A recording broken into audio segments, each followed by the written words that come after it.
En 1827, un hombre llegó a la gobernación de Buenos Aires.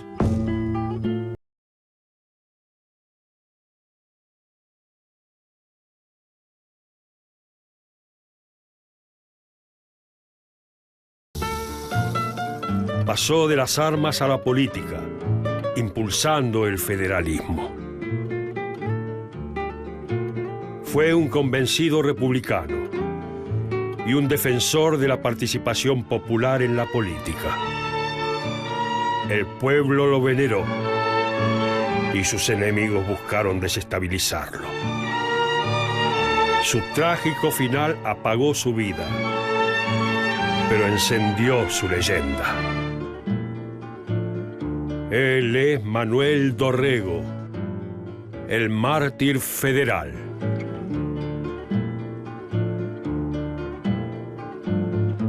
Dorrego es un caudillo poco atípico. En muchos relatos no parece como caudillo porque no es un caudillo rural, no es una figura que surge en el ámbito rural, sino en una ciudad. Es el gran líder popular, el primero en realidad de Buenos Aires, y eso hace que si lees libros sobre caudillos nunca aparezca, pero merece estar dentro de los caudillos porque es uno de los líderes claves del federalismo y también una figura, como te decía antes, popular muy importante. Manuel Dorrego nació el 11 de junio de 1787 en Buenos Aires. Su padre fue José Antonio de Orrego, un comerciante portugués que se había radicado en la ciudad. Y su madre, una porteña llamada María de la Ascensión Salas. Los Dorrego pertenecían a la gente decente, conformada por la élite local. Durante su infancia, Manuel acompañó a su padre en su actividad comercial, empapándose con los sonidos y colores de una Buenos Aires que crecía rápidamente. Cuando nació Dorrego, Buenos Aires era una ciudad que estaba en franco crecimiento. Hace poco la habían nombrado capital del Virreinato del Río de la Plata, que se creó en ese momento, y además era la primera vez que le habían permitido comerciar directamente con España, con lo cual empezó a vivir un auge mercantil. Era una ciudad que se dedicaba fundamentalmente al comercio y también a la producción artesanal, y a partir de que fue una capital, empezó también a ser una ciudad burocrática, un centro administrativo, y eso atraía mucha población. A principios del siglo XIX tenía unos 40.000 habitantes, y si uno piensa en la ciudad actual, iba más o menos desde el Parque Lezama hasta Plaza San Martín. Ahora, no quedan casi ningún vestigio de esa ciudad colonial en la Buenos Aires actual. Uno de los pocos edificios que quedan en pie es este, que es el convento de San Francisco, el convento de los franciscanos, que aunque fue modificado después con el tiempo, mantiene esa estructura colonial que es difícil, insisto, de encontrar en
de la caída de toda la península española, en poder de los franceses de Napoleón Bonaparte.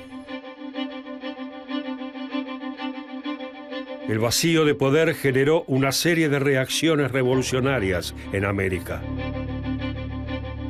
dando nacimiento a las juntas de gobierno a cargo de la población local.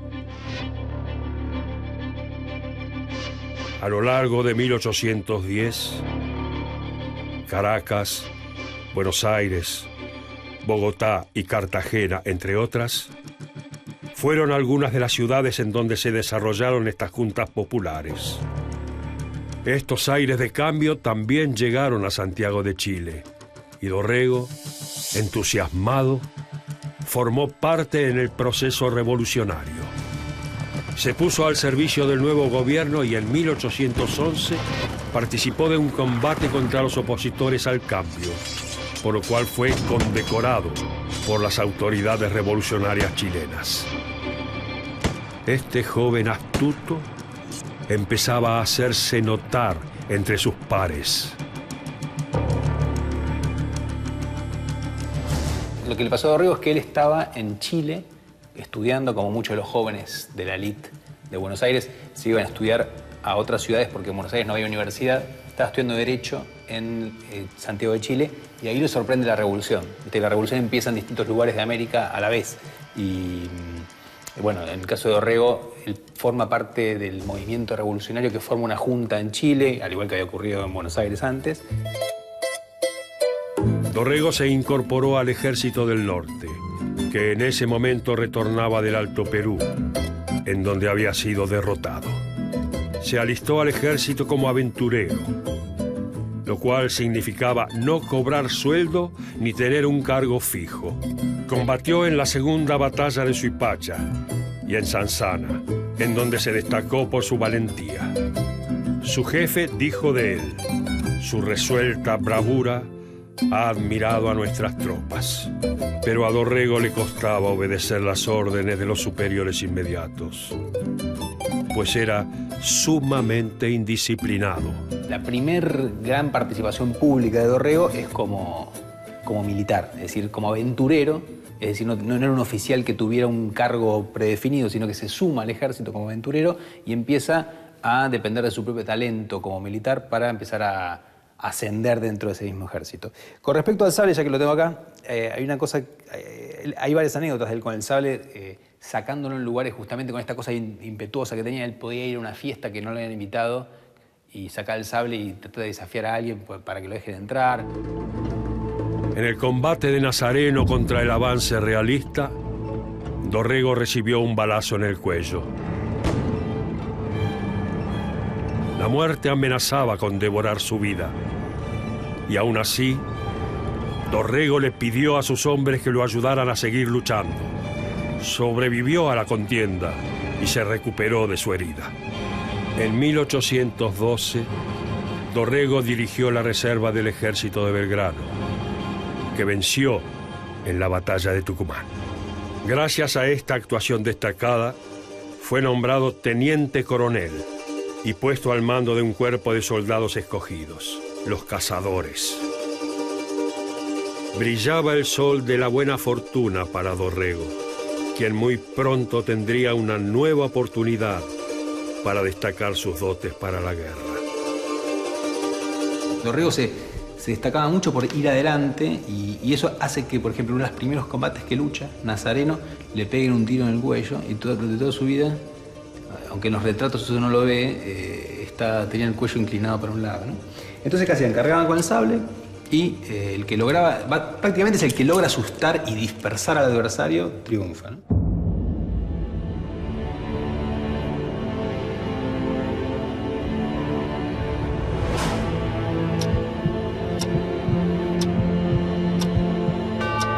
El párroco termina de darle la extrema unción. El caudillo levanta su mano y se santigua. El clérigo se marcha con gesto apenado. El aire que se respira en Navarro es denso. Un soldado se aproxima a Dorrego. Le entrega papel y pluma. El caudillo carga la pluma con tinta y comienza a escribir. Su letra es irregular, su pulso tembloroso. Le cuesta concentrarse, pero debe hacerlo.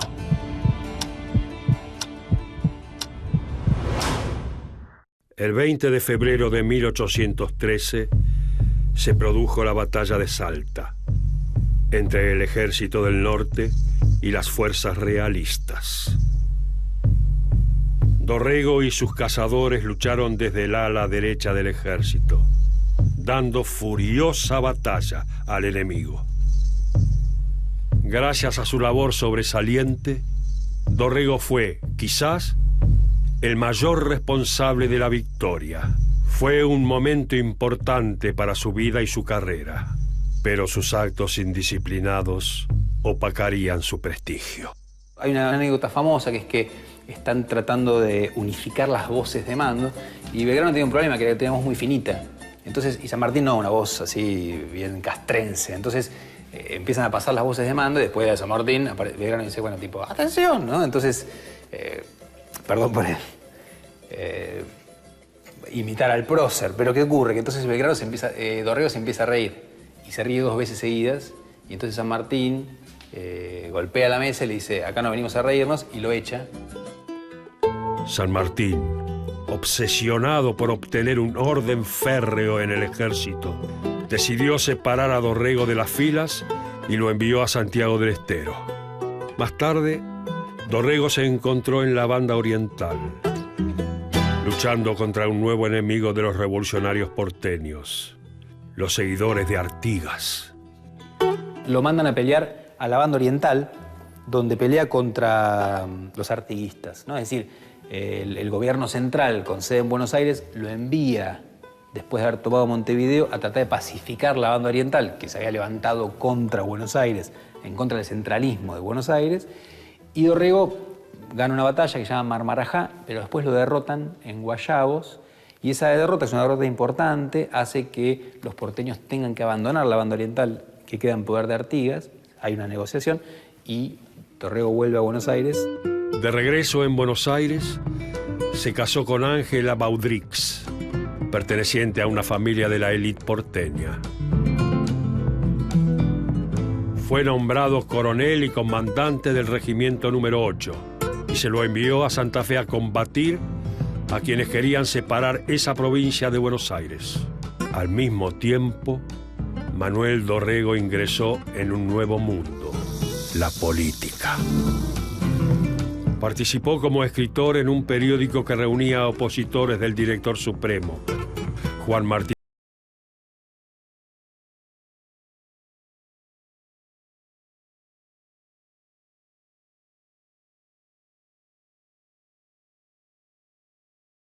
Todavía tiene una idea muy precisa, que es terminar la guerra de independencia en serio, es decir, sostener con todo la campaña de San Martín, que San Martín estaba iniciando, pero al mismo tiempo acabar con la revolución. Acabar en el sentido exacto del término.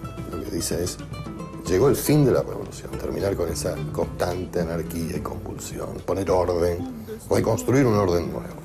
Dorrego lo que no, entre otras cosas, no acepta es el grado de centralismo y autoritarismo que va adoptando el gobierno, pero sobre todo su pasividad frente a la invasión portuguesa.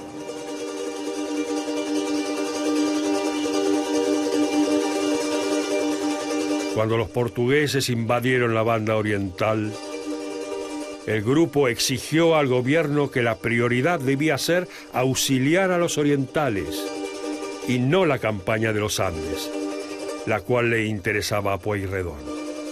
Pero el director supremo se negó y envió a Soler, uno de los líderes del grupo, al ejército de los Andes para luchar a las órdenes de San Martín.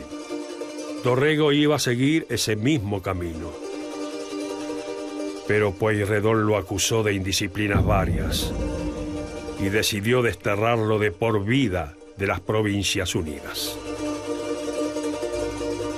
Fue un período oscuro para Dorrego, pero sus peripecias no se detendrían.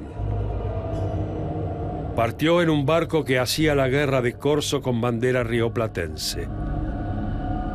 Cuando la embarcación llegó al Caribe, fue capturada por los ingleses y conducida a Jamaica. Dorrego fue acusado de piratería y estuvo a punto de ser condenado a muerte. Sin embargo, logró probar su inocencia y continuó su viaje. En 1817 llegó a Baltimore, un próspero puerto de los Estados Unidos.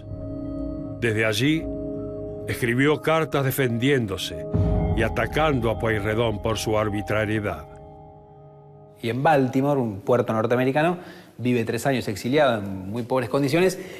Y ahí, aunque es el momento más oscuro de su vida, porque no sabemos bien qué pasó, se supone que también se acerca mucho a las ideas federales norteamericanas, ¿sí? Que ya no eran solamente la idea federal en el Río de la Plata, que es provincias iguales entre sí y solamente aliadas, sin nada superior, sino que la posibilidad de crear un Estado federal, es decir, una autoridad que respete las autonomías de las provincias, pero que tenga preeminencia sobre todas ellas, una autoridad central, que es el Estado federal como es Argentina hoy, pero que en esa época todavía no existía como proyecto en el Río de la Plata. Es algo que recién aparece en los años posteriores. La primera carta que escribe Dorrego está dedicada a su esposa, Angelita. Mi querida Angelita, y cae sobre el papel, humedeciendo su apellido.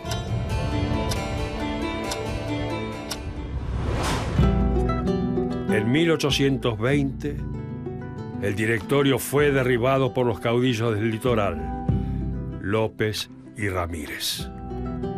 El intrépido y valiente Dorrego, aquel que supo luchar en el ejército del norte, destacándose entre sus pares, desobedeciendo a sus superiores, tenía ahora la oportunidad de regresar a Buenos Aires. Cuando llegó a la ciudad, se vivía un ambiente de gran confusión política, sumado al temor de una nueva invasión de los santafesinos de López. Su experiencia militar lo llevó a ser nombrado gobernador provisorio.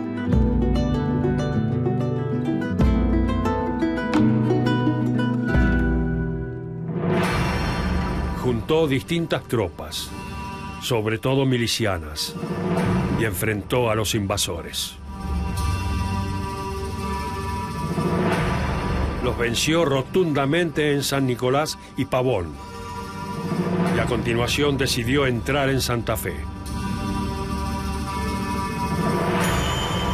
Pero allí fue derrotado por López. La oscuridad abrazaba al caudillo. A este fracaso militar se le sumó que la Junta de Representantes le quitara su cargo de gobernador, nombrando en su lugar a Martín Rodríguez. Pero Dorrego era una figura fuerte en la política. La gente lo conocía, se había ganado su respeto y cariño. Y la Junta de Representantes de Buenos Aires le quita la gobernación y se la da a Martín Rodríguez, que era un general parte del grupo que había gobernado Buenos Aires antes y que lo había expulsado de Estados Unidos, ¿sí? Es decir, de sus viejos enemigos. Esto es complicado, pero en Buenos Aires genera un levantamiento de las milicias a favor de Dorrego y en contra de este Rodríguez. Otra vez, guerra civil prácticamente. Y se resuelve porque el comandante de las milicias de la campaña, Juan Manuel de Rosas, ataca a la ciudad, vence a los milicianos que eran partidarios de Dorrego y pone el orden a favor de Rodríguez. Con el triunfo de Rodríguez, Dorrego se convirtió en sospechoso para el gobierno y tuvo que exiliarse en la Banda Oriental.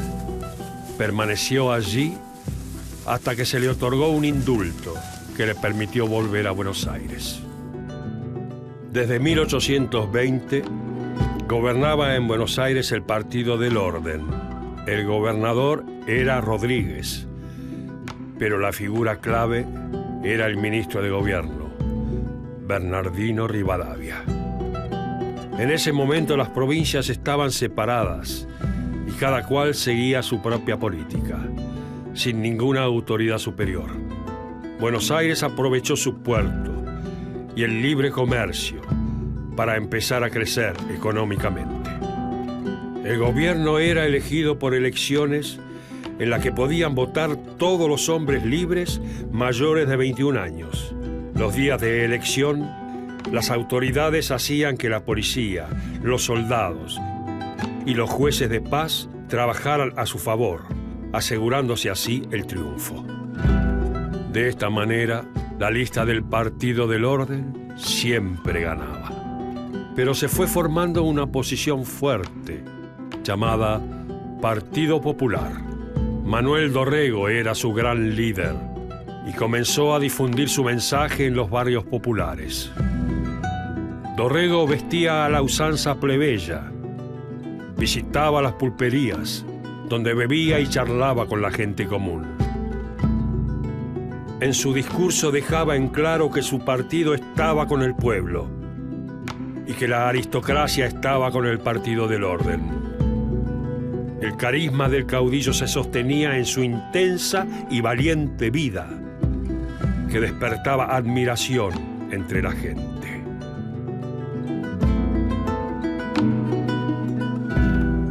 Entonces Dorrego se va a ir construyendo como líder político con sus particularidades, con todo lo que lo distingue y que lo hace muy particular, en gran medida a través de su experiencia militar, porque la experiencia militar es una experiencia política, porque es una guerra de una revolución, no es una guerra convencional.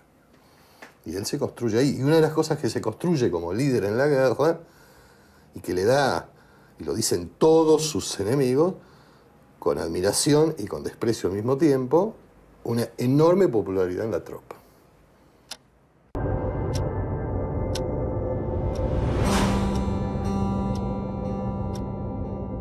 Dorrego termina de escribir. Su viejo amigo Lamadrid se le acerca cabizbajo. Dorrego le entrega sus cartas y algunas pertenencias. Los soldados lo vienen a buscar. El caudillo le pide un último favor a Lamadrid: intercambiar su chaqueta y hacérsela llegar a su familia. Se levanta. Camina lentamente mientras es escoltado. Recién, en aquel momento, Manuel Dorrego comprende que va a morir.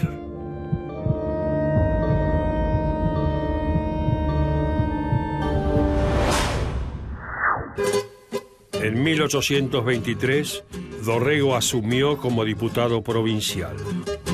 Desde este cargo se mostró receptivo a los intereses populares y mantuvo contacto con algunos personajes influyentes a escala barrial, como los tribunos de la plebe.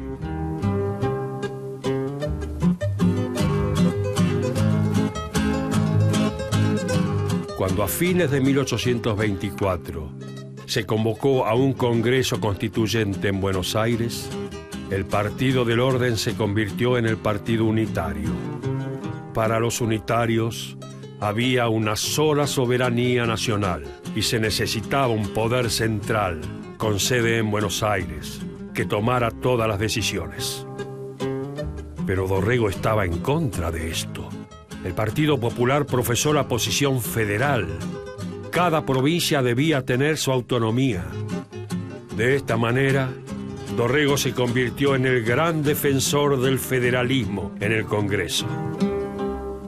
En 1824 se convocó un congreso constituyente para volver a unir a las provincias desunidas del Río de la Plata, que se habían dividido desde 1820, y en ese congreso se formaron dos partidos: los unitarios, que proponían la solución de unidad como forma de organización, y los federales, que proponían la federación, y los diputados porteños que pertenecían al Partido Popular anteriormente se convirtieron en el Congreso en los referentes del Partido Federal porteño, que era minoritario en Buenos Aires con respecto a los unitarios, y su figura clave fue Manuel Dorrego. La disputa entre unitarios y federales se dio simultáneamente a la guerra con el Imperio del Brasil. Dorrego buscaba liberar a la banda oriental, que había sido ocupada por los portugueses, y desde que Brasil se independizara de Portugal en 1822, estaba en manos brasileñas. En 1825, el Congreso apoyó una rebelión oriental contra los brasileños y Brasil declaró la guerra. Paralelamente, las violentas luchas entre unitarios y federales llevaron a que la Constitución unitaria fracasara. El Congreso se disolvió y el país volvió a quedar desunido. El gran momento de la carrera política de Dorrego llegó en agosto de 1827, cuando la Sala de Representantes lo nombró gobernador. Ya era el caudillo de Buenos Aires. Asume después de una crisis institucional que se lleva puesta a la presidencia de la Nación. Rivadavia es el primer presidente y lo que hace es firmar un tratado de paz con Brasil después de la batalla de Ituzaingó. Bueno, las tropas republicanas vencen a las tropas imperiales en Ituzaingó y lo que hace Rivadavia es, a través de Manuel García, firmar un tratado en el cual le devuelve la banda oriental a Brasil, en un tratado que uno podría considerar que es casi una traición a la patria. Eso hace que Rivadavia caiga automáticamente y asume Dorrego. Apenas llegado al poder, Dorrego buscó quitarse de encima la imagen de agitador y se mostró como un estadista. Recibía una provincia con muchos problemas políticos, sociales y económicos. Por un periodo puso precios fijos a la carne para proteger a los consumidores. Dorrego entabló una buena relación con las provincias y apoyó la reunión de una convención en Santa Fe en reemplazo del fracasado Congreso. También mantuvo una buena relación con los ingleses, a quienes siempre se había opuesto en el pasado, y logró una salida honorable del conflicto con el Brasil. Muy pronto, Dorrego fue llamado padre de los pobres. A Dorrego le van a decir el padre de los pobres, ¿sí? ¿Y por qué eso? Justamente por todo esto que te comentaba recién, por la atención que presta a los intereses populares. No porque Dorrego no fuera, al igual que los otros líderes, alguien que venía de la élite, de la clase alta porteña, pero lo que cambia es el estilo y la atención y el tipo de relaciones que establece con los grupos populares. En las elecciones para la legislatura de Buenos Aires, creo que del año 28, sí, del año 28, antes del golpe de Estado, de mayo del 28, hay, como había siempre en esas elecciones, enfrentamiento en la mesa electoral, porque controla la mesa electoral, gana la elección. Eso siguió así, fue así, siguió así, y no me meto si sigue siendo así.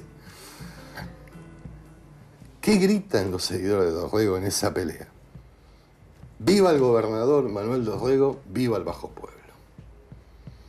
Es como un proceso de apropiación de un insulto. Lo que siempre les dijeron, ¿son el Bajo Pueblo? Bueno, somos el Bajo Pueblo, pero ahora en sentido positivo. Está invertido el sentido. Pero los unitarios lo detestaban y comenzaron una feroz campaña en su contra, buscando desestabilizarlo. El 1 de diciembre de 1828, el general Juan Lavalle, partidario de los unitarios, decidió dar un golpe. Junto a sus hombres, llamados los decembristas, capturaron el fuerte y Dorrego huyó a la campaña. Comenzaba la caída del caudillo. Una asamblea aclamó de manera ilegal a Lavalle como gobernador de Buenos Aires. Después de que Lavalle saca a Dorrego del poder y Dorrego se escapa a la campaña de Buenos Aires, donde se va a reunir con Rosas para resistir lo que acaban de hacer los unitarios tienen precisamente un problema, que es cómo hacer legítimo algo que es ilegítimo. Han hecho una revolución, han sacado al gobernador que había sido elegido por la legislatura, y entonces, ¿qué hacen? Reúnen en esta capilla de San Roque una asamblea a la que vienen varios vecinos destacados y que dirige un claro referente del unitarismo, que era Julián II de Agüero, y en esa asamblea, a mano alzada, como se hacían los viejos cabildos abiertos de la época colonial y de la década de 1810, deciden que Lavalle va a ser gobernador. Pero es un hecho completamente ilegal, es decir, lo hacen así porque sí, digamos, ¿no? Y eso le da una apariencia de legalidad a la situación y le permite a Lavalle salir a perseguir a Dorrego con el título de gobernador de la provincia. Lavalle y su ejército persiguieron a Dorrego, quien se dirigió al sur de la provincia y buscó el respaldo de Juan Manuel de Rosas, que era comandante de las milicias de la campaña. Rosas le recomendó que fuera a Santa Fe y pidiera el apoyo de López. Pero Dorrego se negó. Decidió enfrentar a Lavalle. El combate se produjo en Navarro y Lavalle venció a Dorrego.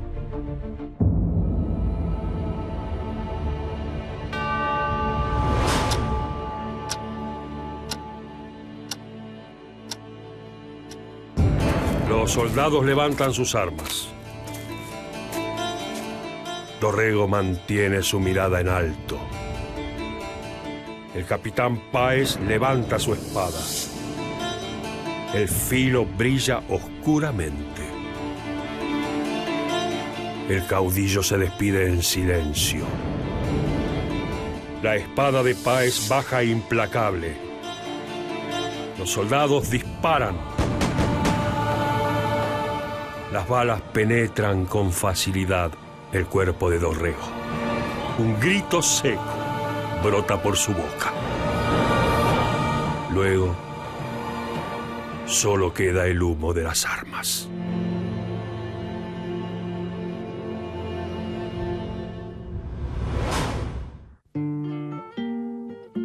El 13 de diciembre, e influenciado por Salvador María del Carmen, sorprendido por la temible noticia, escribió una serie de cartas a sus seres queridos y luego fue fusilado. Posteriormente, Lavalle escribió: participo al gobierno delegado que el coronel Dorrego acaba de ser fusilado por mi orden, al frente de los regimientos que componen esta división. La historia juzgará imparcialmente si el coronel Dorrego ha debido o no morir.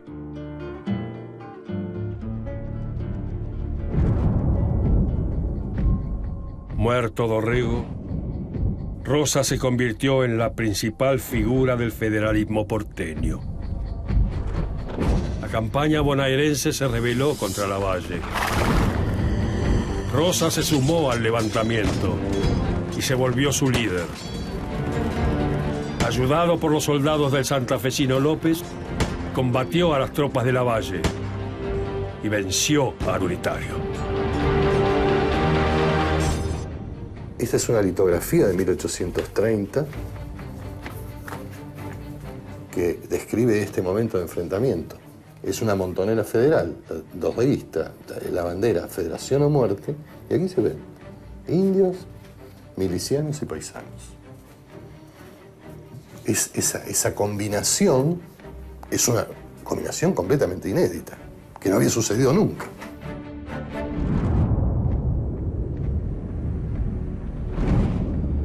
Los funerales de Dorrego fueron tremendos por su masividad, tremendos. ¿Cuándo se produjeron? Después de la derrota de los unitarios, después de la elección de Rosas como gobernador.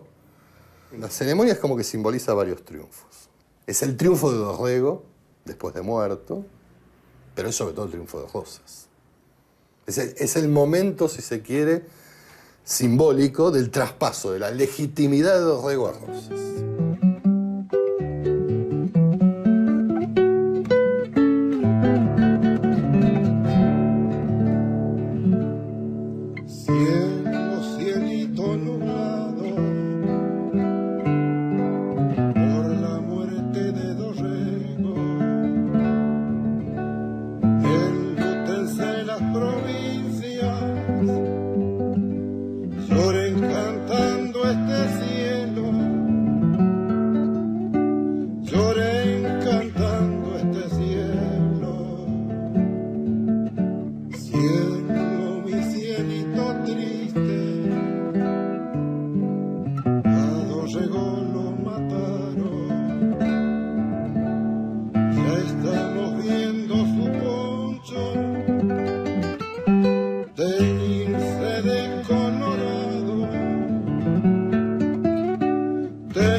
Ser llamado padre de los pobres, como era llamado Güemes, por ejemplo, o Artigas, es algo muy fuerte, ¿no? Es decir, muestra que No es algo fácil de lograr, tiene que ver con toda una actitud, y no solo con el carisma que él tenía, sin duda, sino con prestar atención, justamente con relacionarse fuertemente con los intereses populares. Manuel Dorrego, al igual que otros caudillos como Güemes o Artigas, fue una figura rioplatense convertida en líder por la revolución. Su liderazgo popular se construyó fundamentalmente en Buenos Aires. Se preocupó por escuchar los reclamos del pueblo bajo, defendiéndolos en el ámbito parlamentario. Su carisma se apoyó en su discurso belicoso contra los enemigos de Buenos Aires y contra los extranjeros, lo cual tuvo buena acogida popular. Fue un valiente en el combate y un caballeroso en su comportamiento. Y su fusilamiento propulsó su figura a través del tiempo. Este fue Manuel Dorrego, el mártir federal.